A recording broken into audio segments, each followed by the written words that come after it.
Hey everybody, welcome to Fossil Games. Today we're going to be starting a tutorial series for beginners on Civilization 6.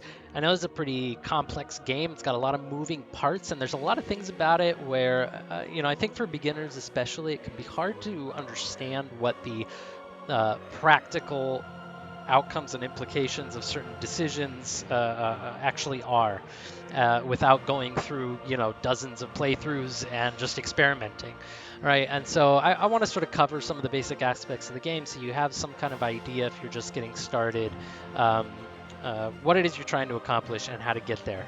And I think the best place to start is right here in the main menu with setting up your own game, because even here there are buttons that if you've never seen them before, if you've never clicked on them before, you're not sure what they're going to do and how they might affect your game. So certain things here we're going to skip right over because they're not super important to first-time players and if you're trying to just get your first game started. But I do want to touch on almost everything in this menu, just at least so you have some idea of what it is. All right, so let's get started here with the single player, of course.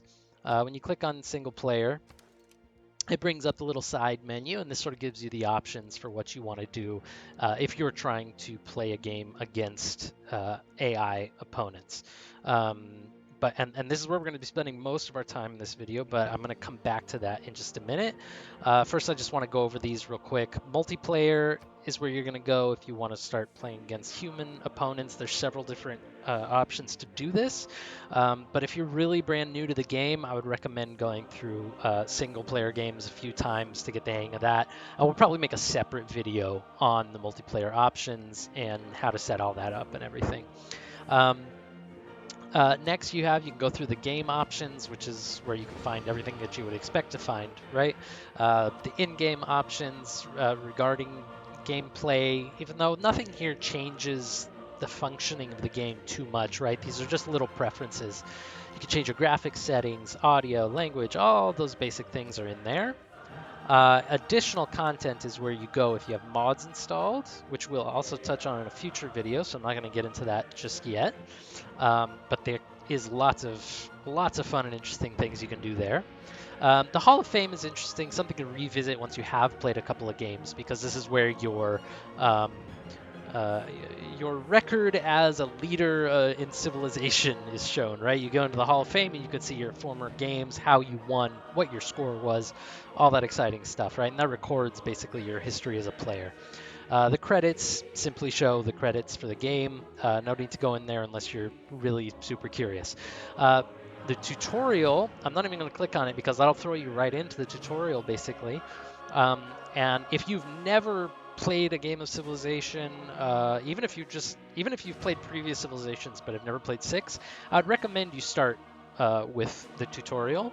Um, I My experience with tutorials for every Civilization game is that they're pretty good in explaining the basic foundations of the game. So that's a good place to start if you've never played a game yourself. Benchmark is strictly a technical um, aid, I would say. I don't know myself exactly how to use it, but if you want to get some idea of what um, what graphic options that you need to be choosing and if your computer can run this game at the maximum settings or not, then you want to click on this and that'll throw you into an advanced game already that you won't even actually be playing through. It's just to see how your machine is running the game. World Builder is for when, at a later date, probably if you're a beginner, this is for when you want to start experimenting with building your own maps, creating your own environments to play on, to give yourself a unique challenge. And of course, Exit to Desktop is where you want to just leave and get out of the game altogether. So let's go back to single player because this is definitely this is the interesting one, right? This is where you're going to be setting up your own game. If you've already started a game, right, resume game should throw you back into the game right where you were at. I don't know exactly what rules govern how this works, right? So I don't know if you have to have saved the game on that turn, or I don't know if it just takes you into the latest autosave. I'm not sure exactly how that works, but this should, in theory, put you right back where you were playing the last time you had the game open. All right. Load game is if you have a specific game save that you want to select, like this, um, and then you just click on that and click load. If you have auto saves in the options, you can choose to have the game auto save every turn, which I do. I have it set to save every turn, and I keep 10 turns worth of saves. So that means that no matter what happens, if my game crashes, I can always, and I haven't saved it myself manually, I can always come in here, click auto saves, and access the last 10 turns of the game that I was playing. So that means that in the very worst case scenario, I'll have to redo some of the things that I was doing at any given specific turn. Um, so that's the load game button once you already have a game started. Play now, if I think Play Now is great, and you should experiment with it if you've gone through the tutorial once and you haven't started another game. Because Play Now basically lets you skip past all the choosing of options and setting up the game how you want it, unless you just get right into a game. And this basically gives you a random leader, random civilization, has lots of random settings, but chooses the map type for you. Um, and the speed of the game, things that we'll be covering here in a second. But basically, this just lets you get into a game without worrying about any of those parameters and what you need to do to set it up. Scenarios is where you want to go. Again, probably if after you've played a couple of games, you want to go into scenarios and play around with what's on offer there, because they have lots of historical scenarios where you get to play as a real leader from history in a real situation. And these usually have completely different rule sets to a typical game of Civilization, but are based on the same foundation. So we might do a different video on that as well, in terms of like what's on offer there and what each of those scenarios is like. But that again is kind of for the future. What we mostly want to be focused on is this button, create a game. So let's go ahead and click on that. And then we get this little screen right here, which is basically, this is where we have sort of the basic options that you need to start a game. All right. Here you can choose essentially if you want to be playing with the mechanics from DLC expansion packs or not. If you don't have them, if you don't own the expansion packs, I assume they just won't even show up here. You certainly won't be able to click them, all right? Maybe they'll be grayed out or something. If you do have Rise and Fall and Gathering Storm, they'll show up here, and you can at any time sort of revert back. Standard rules is just plain old vanilla Civilization, the way it plays without the expansion packs at all. This is where you choose the civilization you want to play as. Now, in Civilization, we'll talk more about this in probably the very next video. But Civilization is basically a game where you get to choose a historical leader to lead a real civilization from history. Each leader and each civilization have unique abilities. They give them a different play style, different strategy, and make them exciting for different reasons. But you can see here, I can choose to play as Cleopatra of Egypt. I can choose to play as Alexander of Macedon, Gandhi of India. So you can see you kind of get some interesting different options, and there's lots to choose from. And I'm telling you, each one plays very differently. Which is kind of what makes this game so exciting, right? Is you get lots of different replayable options. And you can also set it to be completely random, right? If you just want to roll and sort of see what you get, and play completely randomly. Yeah, it's kind of a fun challenge. I like that. To just be sort of thrown into the situation and have to figure it out. This is where you choose game difficulty. If this is your very first game of Civ, maybe your very first game just that you're setting up on this menu, I would actually suggest that you play on Settler difficulty. I think Settler is a lot of fun. It's the easiest difficulty, right? Just to be clear, you as a human player actually get lots of bonuses on Settler, and which makes it much harder for the AI to keep up and compete with you. But I have over 2,000 hours in Civilization 6, and I still love to go back and play Settler sometimes, just because it allows me to sort of really test. It's fun. that's all it is. It's just fun. It allows me to try to move through the game as quickly as possible and build a really beautiful civilization, not just one that sort of helps me survive and get by. Um, so it lets me try out different things in the game that I wouldn't be able to do. I wouldn't have the luxury of doing on a higher level. If you're a beginner player, or if you've played previous civilizations before and you want sort of a little challenge to start out with, I would recommend just starting your first game on Prince. That's the level where everything is an even playing field. You and the AI get the exact same playing experience, and so no one has an advantage over anyone else, right? Actually, I mean, you still have an advantage in theory because you're smarter than the AI, right? But in terms of the actual mechanics of the game, no one has an advantage, and so that would make it a pretty big challenge, I think, if you're a first-time player. But it could be fun. And then once you start getting better, you can start thinking about moving all the way up to deity, where the computer gets a lot of advantages over you, and it makes it very difficult to keep up. Then you want to be looking at your game speed. Online is the quickest and was actually created for multiplayer games, so you could get through one game in a single sitting. I believe if you're playing online, you should be able to finish a game in maybe 2 to 3 hours, I would say. Although, don't hold me to that. I can't remember the last time I finished a game playing on online speed. But that's definitely the quickest option if you want to try to get through one all at once and just sort of experiment with how the game works. Go for an online game. It's nice. It's fun. Standard I found to be the most balanced experience. Hard to understand exactly what I mean by that without having played the game a little bit, but if you're just beginning to experiment with the game, my personal recommendation is to play on standard. And I think that'll give you the best experience.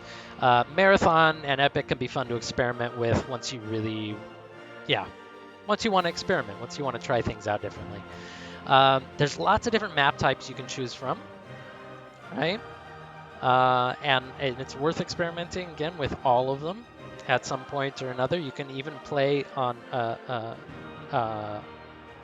maps of planet Earth, right? And you can have your civilization start in their actual location on planet Earth, which is pretty cool. And then you can have randomly generated maps, which is most of these options, right? My suggestion, if you're just getting into the game for the first time, if you want to just see whatever the game is going to throw up at you, shuffle. That is basically Civilization's random option. This is the completely random. All the settings for the map will be you won't get to decide anything. It'll be completely random, right? And I think that's sort of a fun way to get started and see what the map throws at you, right? Next thing you want to choose is map size. Now this, I think your map size you choose should really depend on the game speed you choose. So if you choose an online game speed, your map size should probably be dual, tiny at biggest, right? And that's mostly because of the exploration component to the game, which we'll talk about later in more depth, of course.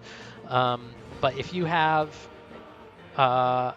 if let's say you're playing on online speed, and you're playing on a huge map, right?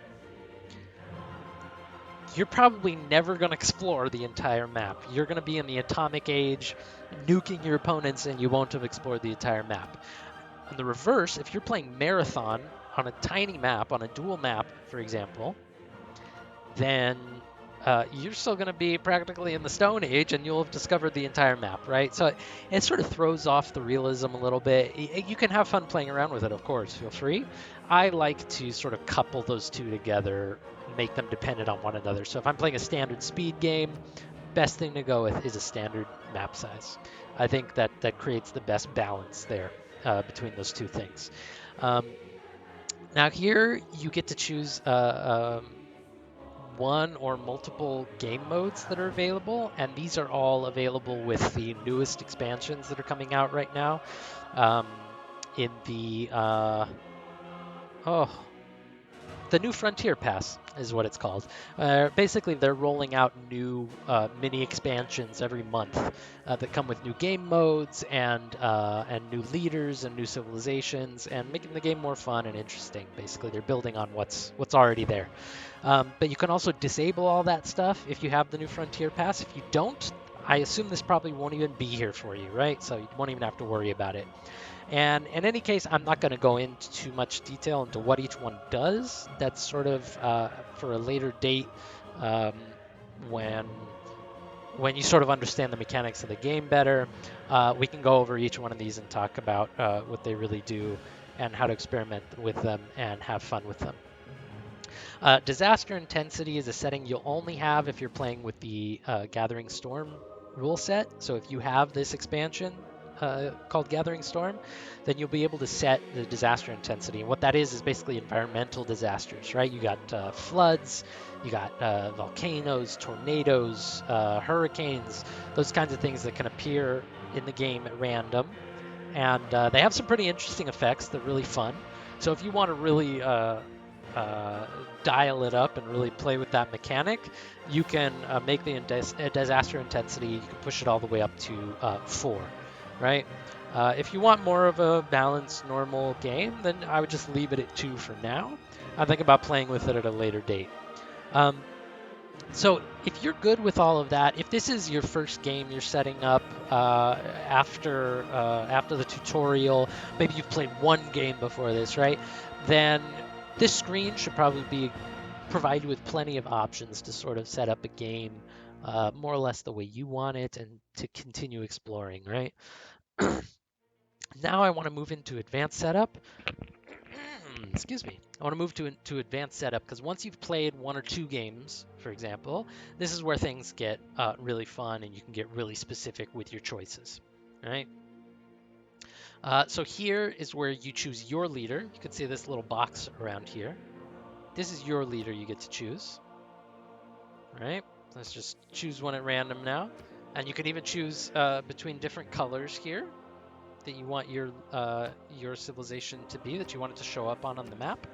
And then you can even choose your the opposing civilizations, the civilizations you want to play against. You can remove them. You can add some more, although each map size has a limit to the number of AI players you can put on it. And I would be careful about doing that at the beginning because you can really crowd a map and it'll make it difficult to survive in the early eras. But that can be fun once you know what you're doing.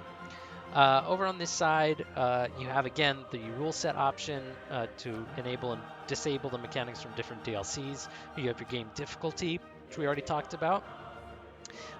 This is an interesting mechanic, your start era. Most games you're going to want to start in the ancient era. That's going to be sort of the common start that you're going to want to have, and we'll see what that looks like in the next video. But you also have the option of jumping forward through time, which basically means that you will start the game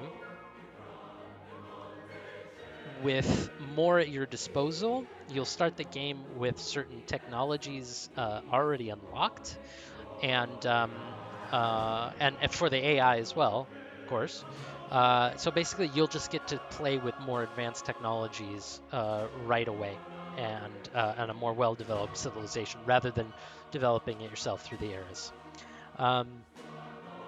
This again is your game speed, which we already covered.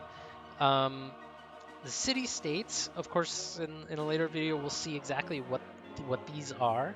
But the basic concept is that in the game you're playing as a civilization, you can expand as much as you want, as much as you're capable of.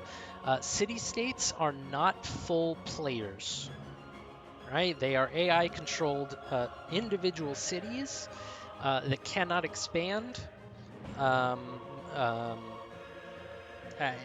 With the rare exception of capturing a city through war, which is very, very rare.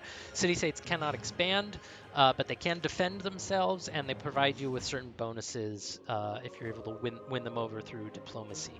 So you can control here how many of those are actually going to be in your game. Again, if this is your first time playing, I recommend just leaving it where it is at the recommended number for your map size. This will change with the map size. So let me see. You can see here if I choose a different map size, it's going to give me a different number of civilizations over here and a different number of city-states over here, right? So but if you just want to play a standard game, I would just go for a standard map size and leave it there. This is your disaster intensity, which I already covered. This is where you get to choose your map. It takes you back to this screen, which we already looked at. In the game, there are various resources that are very important. There are resources that are important to keeping your civilization happy, and there are resources that are dedicated to keeping your military functioning.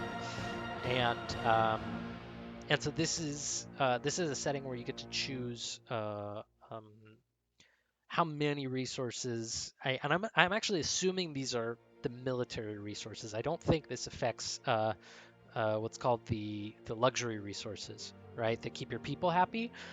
This is more about iron, horses, things that you need to keep your military running. And so if you make them sparse, there's going to be way fewer on the map, which means fewer civilizations are going to have access to them, right? Which is going to increase competition. So I actually almost always play with it on sparse.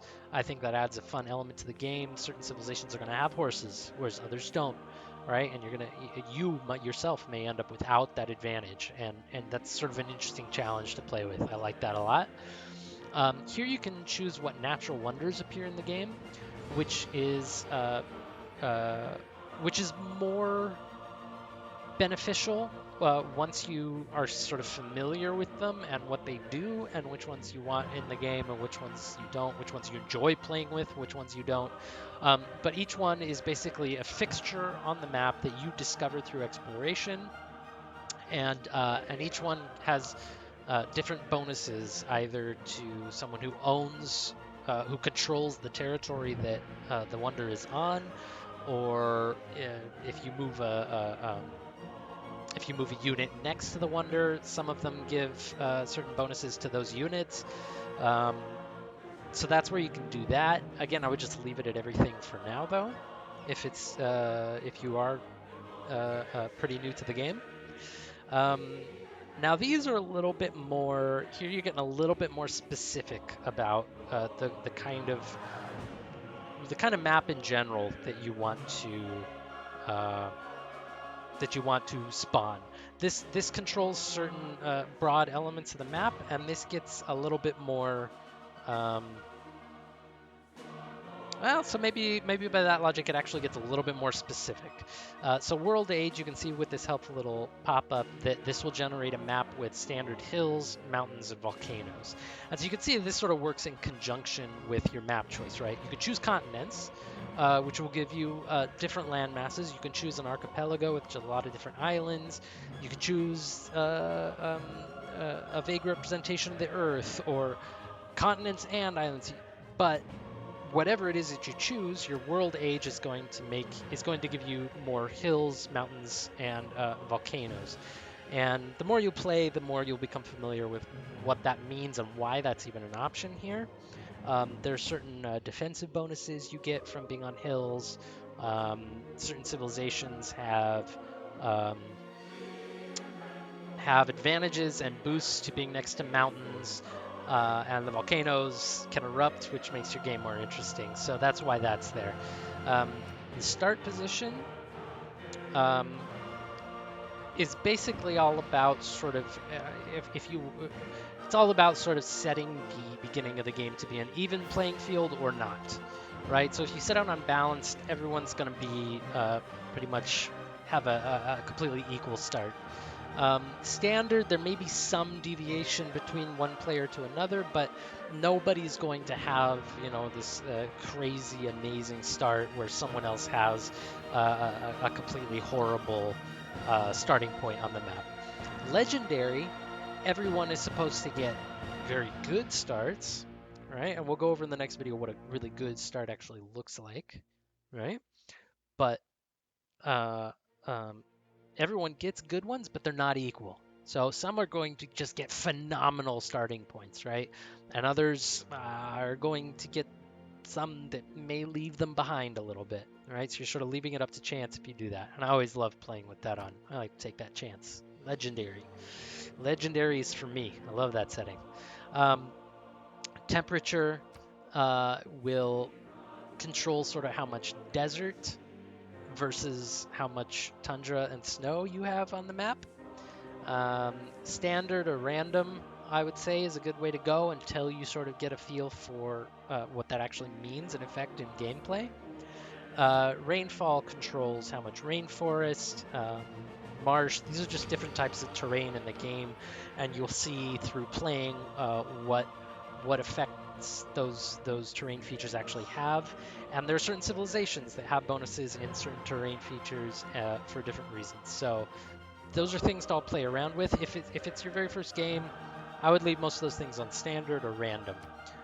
Sea level basically controls the amount of land will appear on your map. If you have a high sea level, you're going to have more water and less land. And vice versa for low, right? If you choose a low sea level, you're going to have more land to play around with. And essentially your civilization cannot expand onto water. You can cross water, but you cannot expand onto it. So the less land you have, the more competition there's going to be, which increases the likelihood of war, makes it more of an interesting game, and it also increases the likelihood of having sea battles. So I almost always play with high sea level, but that's for you to explore, experiment with. Here are the different game modes that we already talked about in the previous menu. And again, we'll go over these at a later date, exactly what they do. And in this menu, you actually even get to choose what victory conditions you want to be available. There are, let's see, it looks like 6, or is it 7 here? 6, I think there's 6 different ways to achieve victory in Civilization 6, right? Oh, makes sense. And you can enable and disable them as you see fit here. So if you wanted to play a game and just be aiming for a culture victory, you could set up a game here where you choose a bunch of civilizations that are designed to go for a cultural victory, right? And so you're gonna just be trying to set up a cultural game, and you can disable everything else, right? And make sure that everyone is just going for a cultural victory. You can disable specific ones if you don't like them. If you don't want anyone to have the option of being able to take over the world and win through domination, right, you can disable that. Now these are all the specific victory conditions and how they work are ones that we'll get into a little bit later, but this is where you can enable and disable them. I almost always disable the score victory because that sets a time limit on your game. So on standard speed, I believe it's 500 turns, and even if no one's won by any other condition at the end of 500 turns, then it'll tally up your score, which is supposed to tell you how well you've done, and then the player with the highest score wins. I don't like that. I think it's cheating. I'd rather play out the whole game and have some fun, but that is definitely something you can leave on if you feel like doing it. Here you have the option to limit the number of turns. So like I said, it can be tied to your game speed. So on a standard game, you're going to have 500 turns. You can set the number of turns that you want to limit your game by clicking on custom. So you can play on standard speed and decide you want to play 700 turns, but that past then there's not really any point, right? So you can limit that there. Or you can go no turn limit, which disables the score victory for you, I might point out. And I always do that because that just means you can play forever and ever until somebody wins. And somebody almost always wins, right? But in theory, there's nothing limiting you here. Somebody has to achieve one of these victory conditions to win. Now here you have different different settings that basically if you have here, okay, let's start with this. No duplicate civilizations. That means that if you have all these civilizations set to random, or even if you just have a couple of them set to random, if you click this, if this is enabled, as it is right now, then none of these random civilizations can be the same civilization. Right? So you couldn't have, for example, Basil II against Basil II. That won't happen if you have this enabled.